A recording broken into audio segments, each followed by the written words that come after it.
Herbert's 100 Harem.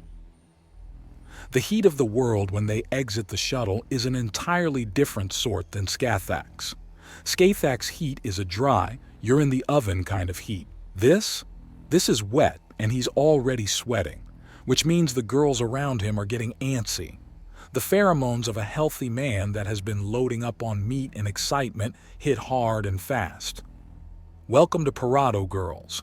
Seems like your boy is good and eager," Yzma exclaims with a huge smile. "I'm human. I'm always eager.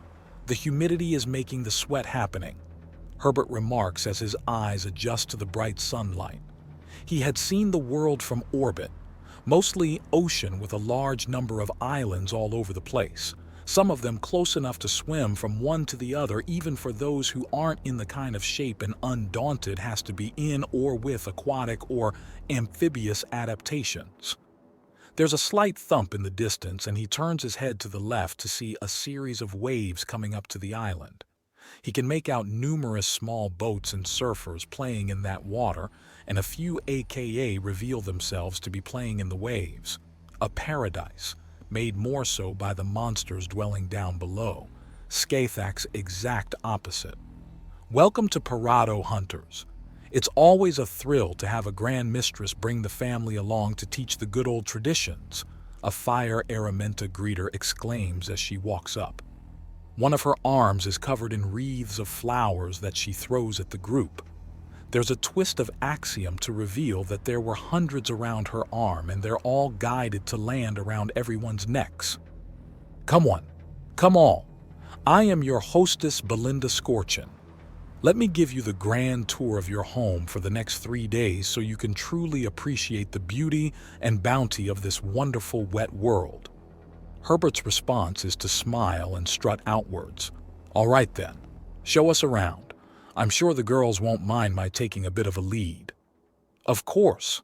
I hope you'll enjoy your relaxation as your wives hunt the Parado sea quakes," Belinda gushes. Follow me, dear guests. Sun, surf, good food, and better company await all on Parado." "Thank you, ma'am, but you must know I'll be hunting as well," Herbert remarks, and Belinda pauses to look back at him in shock. "Really? Well then, is Hunt Mistress Yzma your mother then, or grandmother-in-law?" he answers. "I believe I may be the first human on this world." "Human? Oh, the cruel space species. I thought it was a joke. You never know what kind of madness is going to churn out of prosperous space.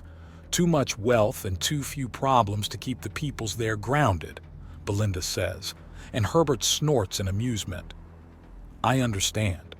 From what I've seen of Centris, making problems appears to be the most popular pastime," he answers. "How much have you seen?" she asks, and his mind flicks back to staring down psychopaths through a sniper scope, combat mechs rising up to face him and others, knights crawling through vents and setting bombs to gut out some depraved house of horrors, and the countless times that there was a false positive and learning he just burnt hours of time and stress for all of nothing. "A lot." He summarizes and doesn't bother to keep things off his face. She gets the message and turns back to the tour. She shows them by several pools with bars partially incorporated into the water, numerous penned area for whatever purrs or other pets they brought. The bedroom is more a gigantic mattress for everyone to flop onto at once. Herbert gives the unashamed Yzma a bit of a look for that one. The rest of the suite is places to lounge around, hang out and have fun, but it's clearly designed for 100-strong family out to relax. The cafeteria is more of an open veranda with numerous buffets going on even now. The girls all grab a snack at that point. The energy needed to keep babies with human blood in them up, and moving was more than they were used to, hence more calories required. "You do realize that you're going to be out there alone, right?" Yzma asks him, and he turns to face her. She's smiling again. She was planning this. The kinetic energy transfer in the water. If one of the sea quakes go off and one of the girls is nearby, then it could induce a miscarriage or cripple the baby. He answers and she nods. He then looks her up and down. I suppose congratulations are in order then. If your tone was any drier, I'd have to spread something on it to swallow it, Isma replies, just absorbing how your little tests are facing me in each direction. There's multiple layers to these shenanigans, and I'm still sorting it all out. The Mar Yatha were not only a combat test, but to see how I dealt with allies in a line of danger. The lava serpents were to see whether or not I would be willing to go after something with an insane size advantage in hostile territory, and it was also a test of my acceptance of the absurd. This time you want to see how I operate alone in a different sort of hostile territory. He explains. While you're surrounded by and competing with hunters you don't know, some can get a little overly competitive, she tells him, and he turns to give her an unimpressed look. Are you telling me that it's a free for all under the waves? He asks, and between painted lips he can count the rows of pearly white teeth. Son of a bitch. More daughters than sons out there, but I would be surprised if you're the only man hunting. The full season opens tomorrow. Today, you have a chance to scout and get used to the area. I need to get my bathing suit and harpoon gun, he notes to himself. He wasn't too worried about breathing. He already knew at least 2 separate techniques that he could use to hold his breath infinitely. Not to mention he had ways of keeping atmosphere around himself. No, breathing and movement would be a problem with those. It would be the reduced visibility, shit hearing, and the fact that the techniques required to keep him alive outside a walking sub would make him stand out like a flare to his targets. Targets that could punch a crater into most spaceship hulls. If he could find a way to kill the axiom use or streamline it further into adapting into the environment, then he could sneak up on one and give it a killing blow. He had already studied the biology, and they had an easy-to-reach weakness. Their armoring was most impressive on the underside, designed to withstand the sheer force of the eruptions their punches could cause to the seafloors. But the armor was plated and segmented around the top. Plenty of room to slip a knife in and sever its main nerve cords. He could kill one instantly if he could get into shanking range. But the problem was getting into stabbing distance if the entire area around the critter was basically a giant claymore mine, one that could go off a dozen or more times in quick succession before using all that force to launch itself away to safety. Because that kind of strong in the legs also meant fast. The tour had continued, and there were several rooftop lounges where they could see the shimmering rings over the planet, and there was even a slight explanation about how the chunks of ice would not only play dazzling light shows at night but also influence the tidal currents. That was actually something he was looking forward to. The video had showed him natural phenomena that made auroras look like they weren't trying, and he was eager to see it in person. They start unpacking, and he doesn't really try to hide that he's stashing guns from his wives. He isn't hiding them from the girls after all, just from the people that might attack. It was what they thought a hilarious bit of paranoia, but when they stopped smiling, he knew they understood. He had a dangerous job and someone might take offense to it. Better safe than sorry. Most of the girls opt to play in the water, swimming around, even as he gets the t-shirt and shorts variety wetsuit on and straps on a diving knife in the holster of a larger rifle. The rules are different underwater, very different. So he needs something that makes its own rules.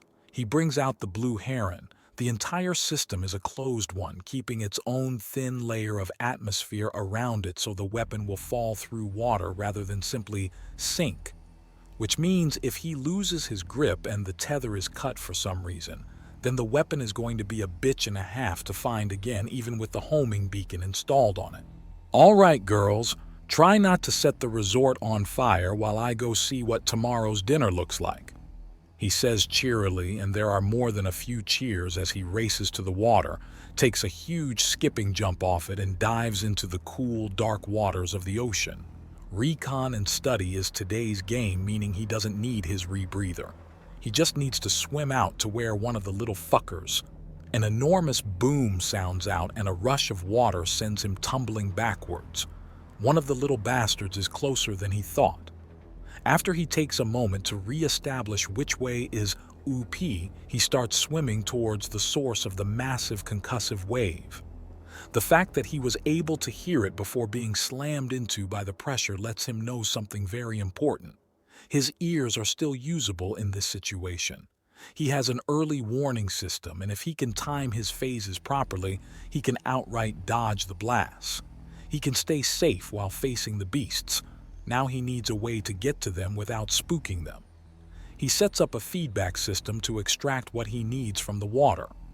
One of several axiom arrays that he'd been made to memorize with ease. Something branded on the skin can be studied and countered, but something he just conjures at a whim can be turned off and hidden as a whisper in his mind. He pulls himself along, swimming deeper and deeper. It takes minutes for him to come up to the edge of the crater, slammed into the ocean floor. It looks like a bomb went off. And if not for the large, dark blue and green critter happily shoving sediments into its mouth, he would have actually believed he was under attack. But there is the seaquake. It looks absurd, like someone decided to take the legs off of 3 shrimp and stick them onto a 4th before letting a kid in kindergarten paint it. The eyes are outright googly, and he can almost hear the creature going arm, narm, narm, narm with its multiple feelers as it eats. If this thing kills him, he will never be able to look anyone in the eye for dying to something so stupid looking. What a derpy target. Then, all of a sudden, the googly eyes shift to seeing him approaching from the side and the arm narm narm motion stop. Then the world detonates and he barely phases out in time. Without physical resistance, he starts to fall and then has to phase in order to not embed himself in the seafloor, which means he's suddenly at the mercy of churning waters.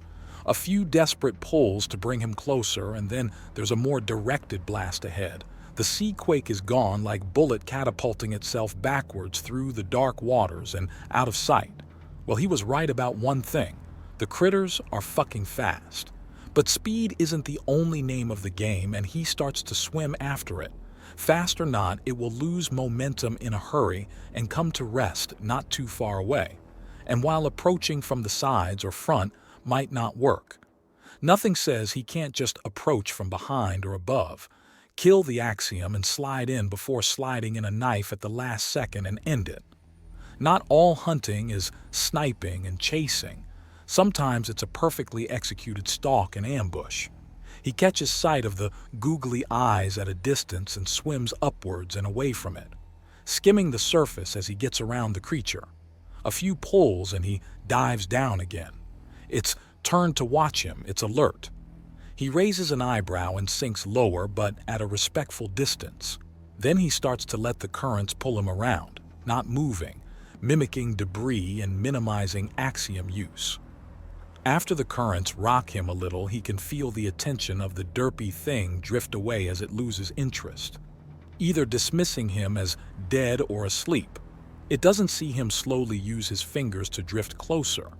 He's out of visual range as he creeps up behind it, and he's smiling wide when he lightly runs a hand down its carapace, and then the world explodes as the creature panics. He surfaces 2 minutes later with a big smile and a lot of grit surrounding him. He knew how to hunt seaquakes now.